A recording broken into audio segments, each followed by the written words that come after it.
Welcome back to the Wise Up Podcast, your weekly dose of business wisdom. My name is Chris Albrecht, and I am your host. And I'm excited today to be chatting with Albino Sanchez. He is the founder and CEO of AHA Impact. And first, Albino, welcome to the show. Thank you for being here. Thank you, Chris, for having me. Happy to be here. Okay, so you are the founder and CEO of AHA Impact. Let's quickly set the stage. What does AHA Impact do?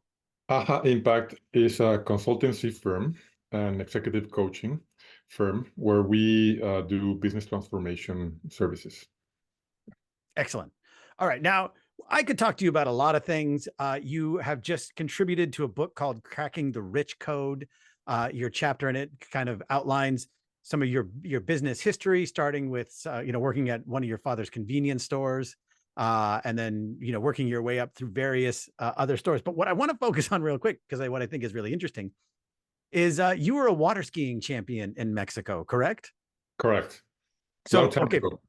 Oh, it doesn't matter. You earn the title, you get to keep it. Doesn't matter. So tell me, in this, what kind of water skiing?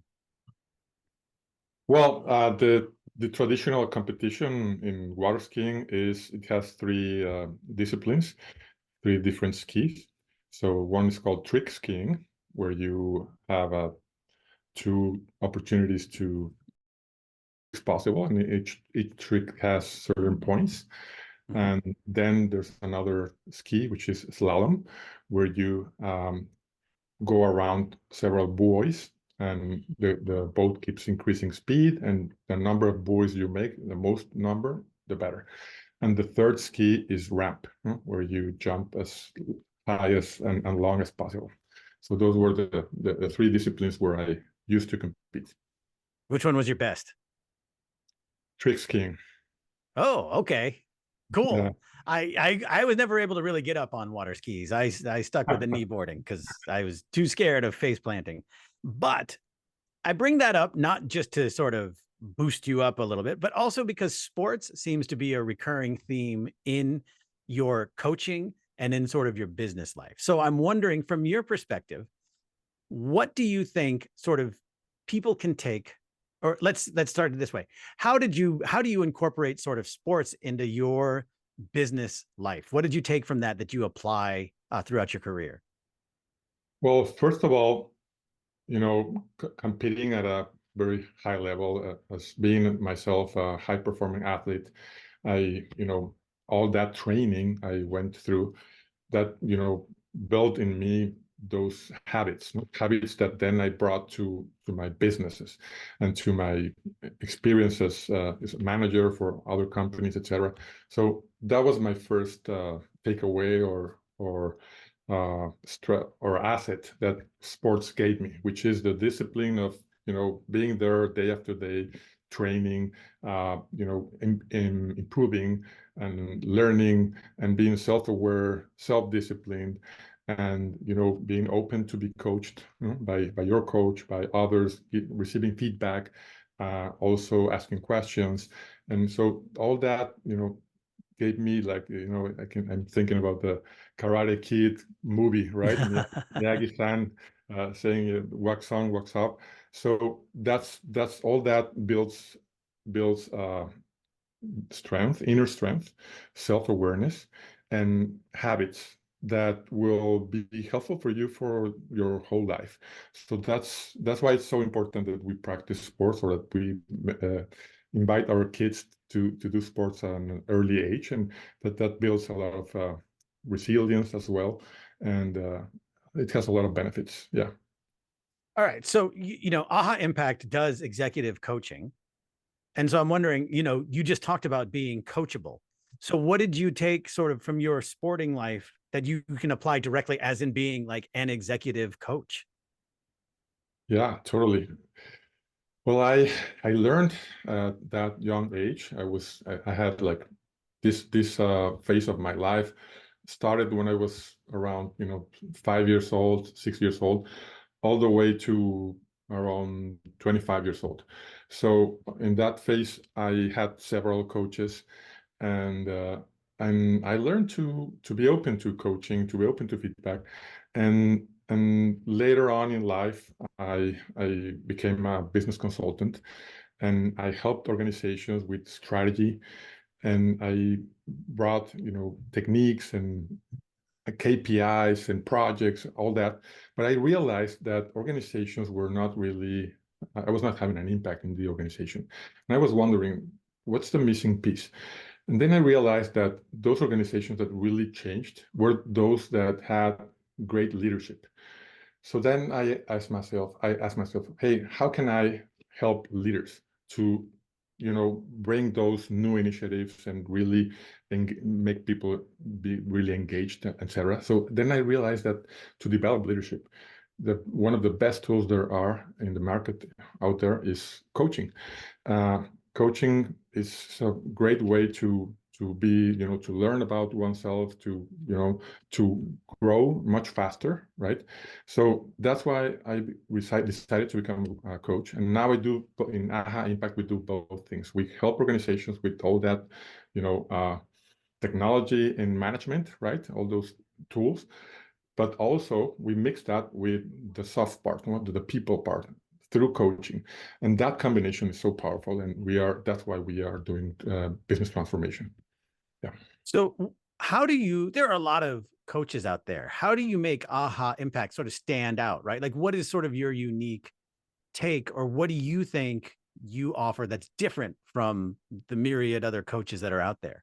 That's a great question. Thank you. So what's different from us is that we are seasoned business people, right? That we have, we are all senior coaches and consultants. We speak the language of our clients, right? So that's a very important one. And the other one is that our focus is in we're people centered, and our clients are leaders that they are in charge of culture. So those CEOs that they realize that culture is not something that you delegate to the human resources department, right? So we work with leaders that they know that they are the culture. Actually, they are the ones that model the culture, and they are the ones responsible for it. So we work with those CEOs to shape the right culture in order for the company to execute their strategy. So we work a lot with management techniques and people. But why are we different? We are different because we connect people with their own purpose and with the company's purpose. And also we're different because we help organizations to decentralize management. So we help organizations to empower their people, to transfer decision-making resources, so that organizations become learning and adaptive organizations, which is something that we need nowadays with so fierce competition and so many challenges now. We need to trust our people, and we need to empower them. That's what makes us different. I wonder how are you approaching sort of the boom in AI as it relates to coaching and culture? Great. Well, nowadays we all need to get on this wave, this trend, and yes, from time to time we may think that, for example, in coaching, hey, AI, how is this competing with us, right? Because people now ask questions to ChatGPT, and maybe they can replace the coach, right? But you know what? This human connection cannot be replaced. This the right, the feeling of the non-verbal communication, that's not something that you can get from ChatGPT, right? Maybe someday that they can sense your feelings, etc., by analyzing your face. Maybe someday, yeah, we're getting there. But coaching is much more than just getting information and asking questions. Coaching is more about connecting with people, about dreaming of a future that's really compelling for that person, and about really connecting with that purpose. And that's not something that technology can do, actually. So it's what I'm saying is that it's not that we're going to be replaced. It's more like we can use AI to enhance and to improve our the way we coach. So if we bring AI to our process, that's something that actually we're doing right now. We can give a broader perspective to our clients, because coaching is a lot about changing the mindset and the perspective of the person. So if you use AI to help you have more, open that vision, that's going to be helpful. Yeah, and also you can ask some questions to AI, and you can do it together, with a client, having the computer over there, and this is going to enrich the coaching session. That's how we are doing it right now. All right, I want to get back to sports real quick, which is, I wonder, do you, in your coaching, what is the role of, speaking of AI, right? Like, one thing AI can't replicate is actual physical exertion, which comes from exercising and movement and getting out and doing things. Coming from a background of being in sports, actively being a champion at sports, right? Do you integrate sort of movement and physical activity in your coaching plan for people? Like, are you saying, hey, you really need to get out? I mean, I'm not saying you're out there like on the court with them going like, no, do it again. But what is sort of the role of that in creating kind of a 360 impact for one of your clients? Yeah, totally. Something that I'm seeing is that people tend to change their hats, their roles, according to where they are. For example, there's people that at home, they are, the father, the husband, and maybe the way they interact is different from when they are at work, right? Maybe at work they are really, hyper performance oriented or hyper achiever, right? And maybe at home they are more like a little setback.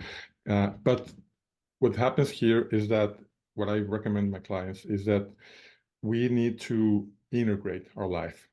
And nowadays more than ever, because with so much technology and ways to interact, we're constantly getting emails and Slack messages, etc. And then with remote work, we're having meetings all the time, and so we need to change those hats all day, right? So, and it's the best way to do it is to integrate everything, and we need to have a balanced life. So yes, our physical body is really, really important. So we need to take care of it. And there's people that are naturally physical. What I mean is that they need to be in motion. They need to use their body. So there's an example. There's a lady, a manager I was coaching a couple of months ago, and she was so overwhelmed with so much work. She works for a startup, a unicorn in San Francisco, and she says, "Hey, I'm all day stuck in my chair, working in my computer. I can't stand it. I don't know. I don't feel well. I don't know if I'm doing the right thing." So I was telling, "Hey, what are your passions? What did you do when you were young?" "Oh, I was almost a professional ballet dancer." So that gave me a clue. Oh, she is really physical. She needs to move her body. She needs to be active. So then we started talking, and I told her, "Hey, what would happen if you have your meetings walking outside your home?" And "Oh, that's a great idea. I'm going to try that." "What would happen if you buy those desks that you can put it, elevate the desk, and you can work while you're standing? Or maybe you can do some exercise in between meetings." So she started doing all that, and she said it was wonderful. She's much more happy with her work, with her life, etc. So that's just an example. And another example is another client.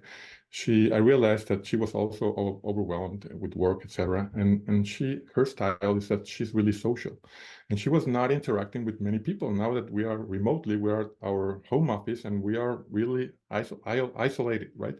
So she needed to interact with people. So, and also she was physical. She loves playing tennis. So what we agreed on that she was going to play tennis with friends at least twice a week, and she was going to take a cup of coffee with them. So she did that, and she totally changed. She was really, really satisfied with her life by doing those small changes according to what their body or their natural being is needing, right? Yeah. Gotcha. So one of the things in your section of the book, Cracking the Rich Code, you talk about the pandemic and how that changed what you wanted to do in coming out of the pandemic. Can you touch on that? Sure. Well, I think the pandemic was a breakthrough for most of us. And what I did in the pandemic is that I really got, in deep into confronting myself and figuring out what's really my purpose, what do I want to do the rest of my life. So to do that, I did some things. They said you need to do different things to get different results, right? So what I did is I hired actually 3 coaches, and they were helping me with different things. And also I started the 5 a.m. club with Robin Sharma. So I started waking up early in the morning and doing my morning routine and meditating and writing my goals, etc. And all that work throughout several months helped me to connect with my purpose, right? And to really realize what I really wanted out of my life. So what I'm trying to say here is that, okay, pandemic detonated that in me and in many people, and helped us reinvent ourselves. But that's something we can do at any moment, and we're not aware of that. We are so overwhelmed with day-to-day tasks that we don't set aside time to think, to go inside, and that's something I recommend doing. It's very important for all of us to set aside time to write down our goals, to be aware of what are we feeling, what do we want, and then really start strategizing our life. And a coach can help you with that, or you can do it by yourself. But it's important that we do it, that we are more self-aware, more conscious about where we are and what we want.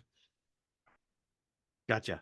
What do you think, when someone comes to you, how do you help them find their entrepreneurial meaning? What are some things that you talk with them about to help them sort of uncover that? Because I imagine people coming to you are sort of feeling adrift, not sure what they want to do next, all of those things. So what's your plan for helping people find their purpose? Sure. Great question. Well, yeah, many times people think that they have a problem, but what happens is that we usually have a very limited vision of our reality. And we filter everything that's in our environment. We filter that through our own past experiences and our own values and our character, personality, etc. So what's really helpful of working with a coach is that you start seeing a much broader spectrum of possibilities. So you start seeing reality as much closer as it is and not as you see it, right? So when they come to me, I help them see things from other perspectives so that they can start, seeing things different and seeing other pathways, other possibilities. And sometimes, many times, they get into this aha moment where they realize what's really their problem. Because many times we think that we have one problem, but after several, deep conversation, we realize our real problem or the root cause of our problem is something else. Once we find that, everything starts untangling. It's amazing. That's the aha moment. And you can do that by yourself, or you can do it with help. But it's important that we do it so that we can really untangle that situation and see other possibilities, find our new internal motivator, and then embark towards the new destiny. So when they come to me, I help them to see other things, other perspectives, and something that I that I wrote in this book, in this chapter I wrote about the finding the entrepreneurial purpose, is that we need to be aware of our lives. What happened throughout our different years of life? What have we learned? What's that wisdom that we can bring into our new endeavors? That's exactly what I'm sharing in the book. I'm sharing all those experiences through different roles, different projects I did, etc. And what were the main learnings, the main mistakes I make, the main insights I got? And most of the times, where I learned the most were by mistakes, right? That's where we learn the most. So we shouldn't see failures as failures. We should see them as stepping rocks, right, for the future. So it's important that we look back at those stepping stones and see what are we building through that journey, and try to put together all those pieces of the puzzle. And then once we see that, we can now build our entrepreneurial purpose.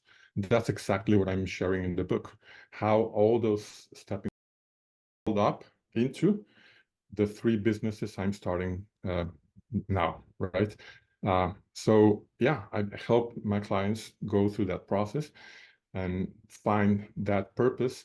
And something that's really interesting is that in my experience, I'm becoming an entrepreneur at almost 50 years old, and that's different from the what we're seeing in marketing and in the the success cases that we all admire. No, we see very young people, getting investment from venture capital, etc., and having big successes.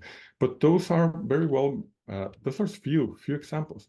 But I think, in my experience, once you had a journey of learnings and you create that wisdom, you are much more equipped for success.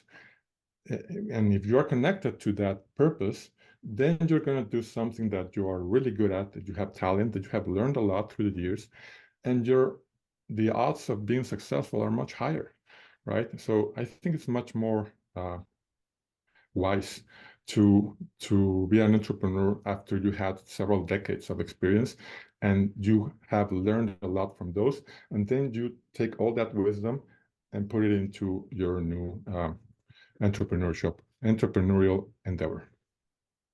So speaking of wisdom and applying learnings and stuff, you are a part of something called the Future Academy, correct? Yeah, what is the Future Academy? That's another one of my my new companies, where what we do there in the Future Academy is we're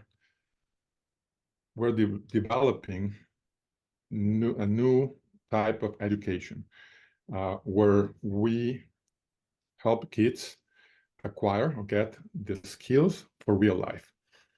What we do is we are innovating in education for elementary schools and middle schools, and we want to completely innovate in education.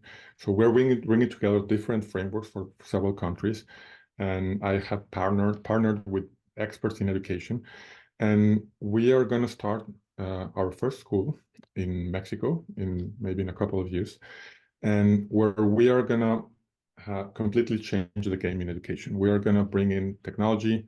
We're going to put the student at the center. We're going to have a much personalized education model, and we're going to let kids enjoy learning, work in teams by project-based learning, develop their creativity, their leadership, so that we can teach them to take their future in their own hands, to become a self-enhancement being, right?